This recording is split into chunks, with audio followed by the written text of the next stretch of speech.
So Alexander the Great was asked, to whom do you owe more? To your parents or to your teachers?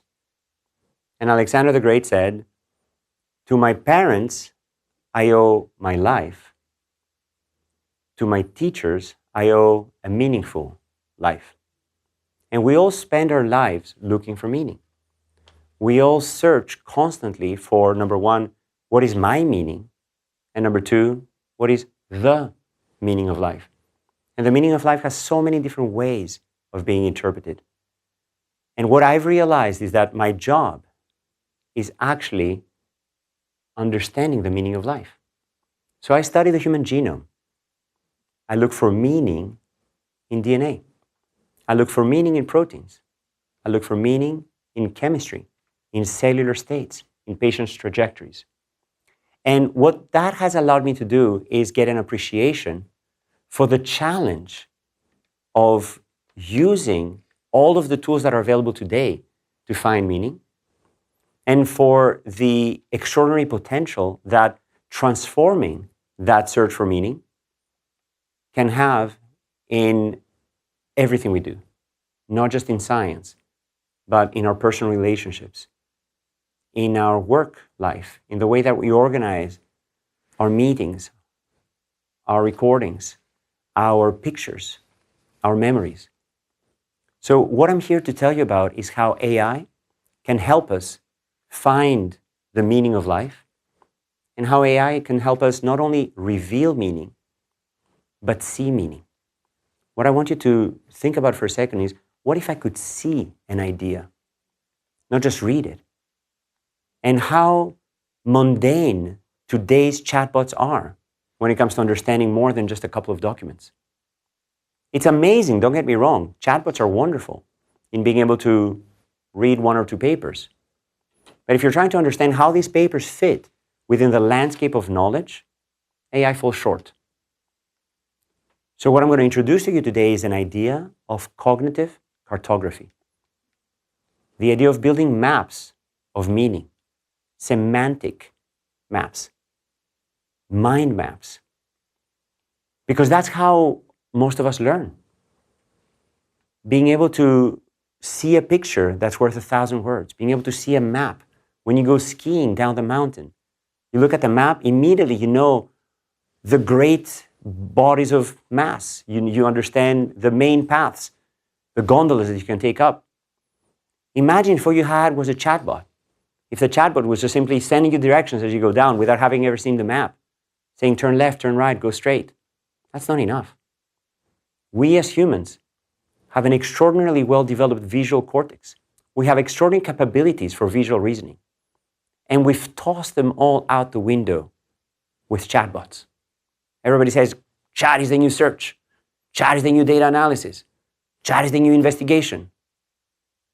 And we are basically Aladdin in a cave of wonders, filled with mountains of treasure troves of information and data. And we've locked ourselves inside a box, and all we're doing is asking the genie, which is the AI, obviously, in written form, sliding out, can you tell me about this? And the genie goes off and flies through the treasures of the Cave of Wonders, and then comes back and just simply writes the summary. And you get like 3 answers. 2 of them are imagined, the third one is wrong. So for every complex problem, today's AI has a solution that is clear, simple, and wrong. The problem with that is that we have to either trust it or ask again. There's no verification. You don't understand how that answer fits within the landscape of knowledge. You don't get to question if you don't have a map. And the result of that is that students are faced with, I can ask AI, but it will just simply do the job for me. And we're seeing this dichotomy of the students who are struggling falling further behind because they don't quite understand it, and they're asking and they're getting progressively replaced. And of course, the inquisitive students, they can ask more and more and more and more, but all they get is hundreds of pages of text and no way to visualize the cartography, no way to understand how these ideas map. So what I want to do is offer Aladdin a magic carpet so that you can directly fly through the treasures of data, through the treasure of information. And what I would like is for every one of you, as you're reading whatever news story, you should be able to have a top right button where you click map, and then you see where that story fits in the map of meaning. And then see what other stories did you read today? What was your path? In fact, I don't know, what was your student's path or your child's path or your partner's path?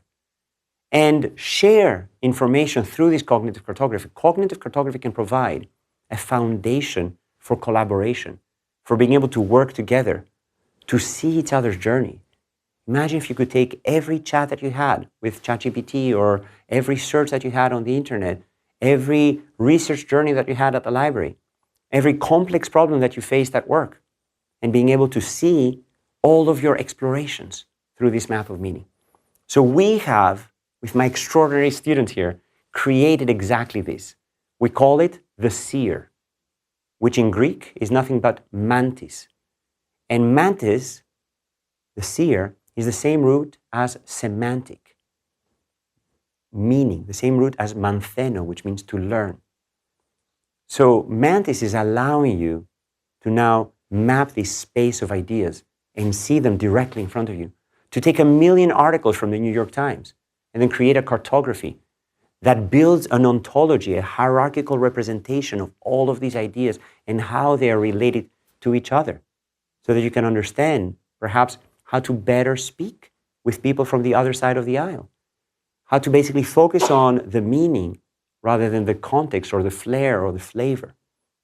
And that allows us to now lift ourselves up, not just have AI replace us, but use AI as a partner where you can work side by side. And you can now study not just 1 or 5 documents at a time, but hundreds of these documents, and then see the forest and the trees at the same time, being able to zoom in and see the individual documents, being able to summarize, extract meaning from all of these documents, and then go back out and fly to the next level. So how is that possible? How is this technology possible? This is possible because behind the chatbots of today, there lies a much larger revolution in AI. And that revolution is about representation learning. What is representation learning? If I'm trying to understand what's inside an image, I get individual pixels. Traditional AI is about reading the pixels and trying to predict directly what the object is. Representation learning is about using the pixels to extract individual representations. So many pixels make a line, and many lines make a shape, and many shapes make an object, and many objects make a scene. So you're building these representations from the ground up, from the lowest level to the highest level. And those representations are the meaning that you're extracting. And you can now compute not on the original pixels, but on those intermediate representations.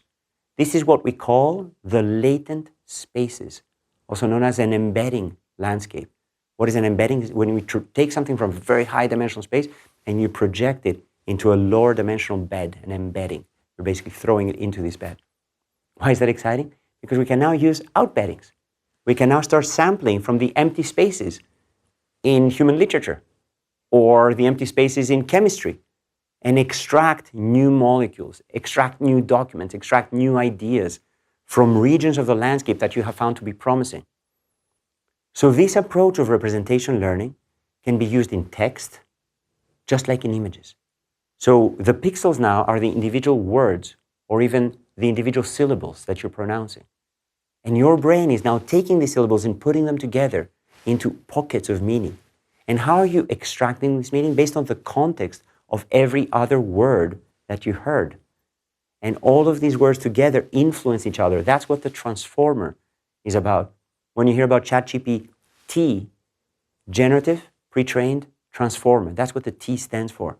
And this transformer basically takes these embeddings and shapes them with each other by mashing them as ideas together with everything else. So we can use this for images, and we can now use this for text. But text not just for individual words, but for entire documents. We can use this for chemistry. We can start with individual atoms, not pixels. And the atoms are connected together in a graph. And the parts of the graph can encode the meaning of whether something has particular properties. For example, anti-cancer, anti-Alzheimer's, antibacterial, and so on and so forth. It's the same thing in proteins.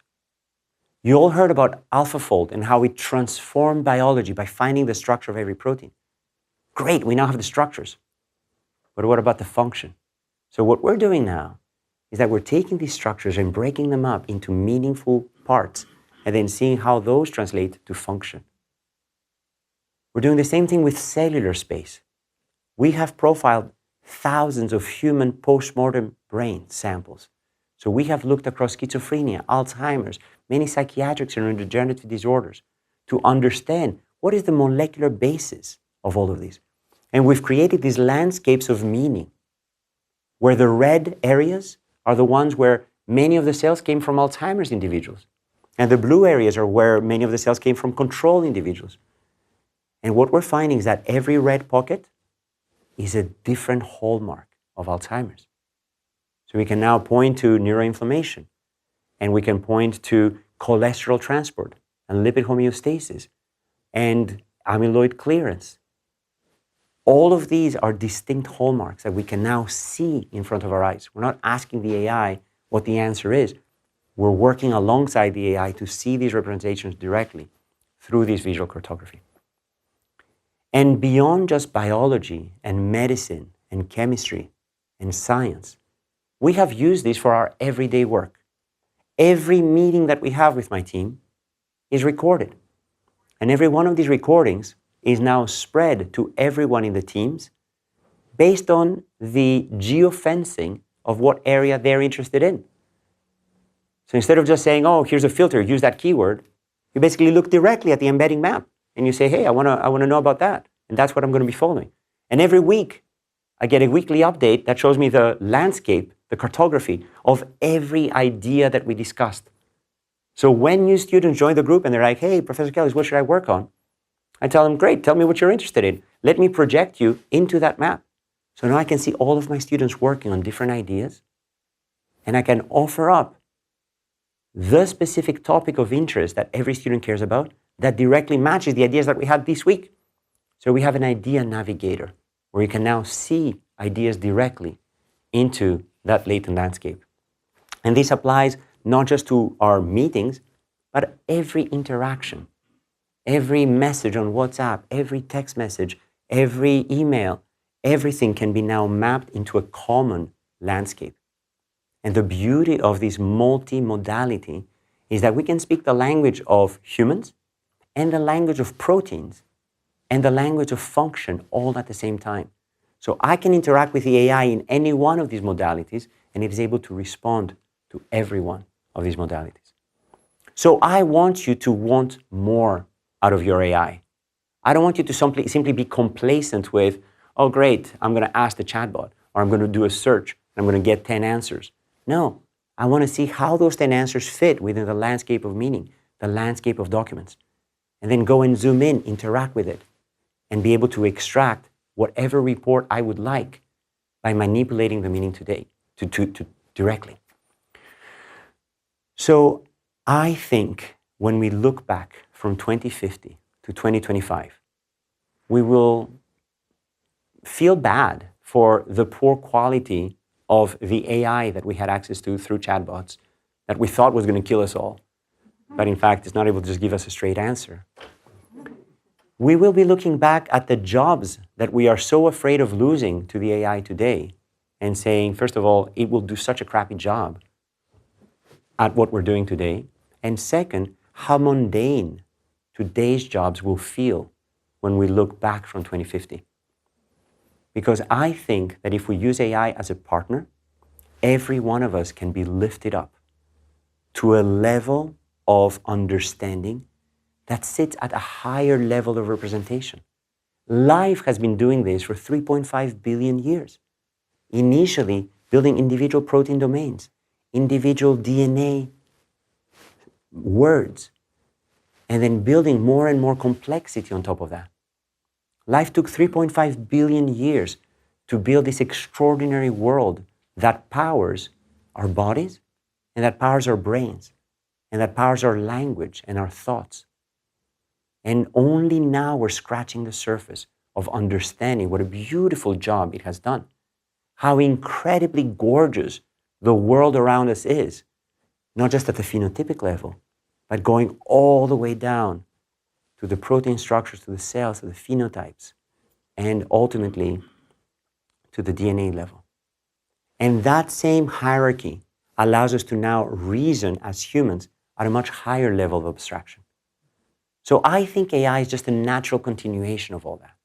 I think AI allows us to now go beyond just language, to images, to pictures, to landscapes, to maps, to cartography.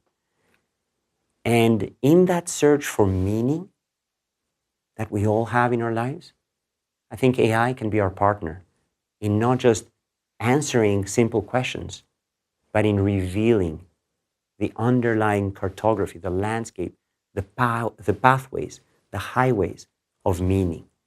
And with that, I hope that it can lift us up to now have much more meaningful professions, much more meaningful relationships, much more meaningful interactions, and much more meaningful lives.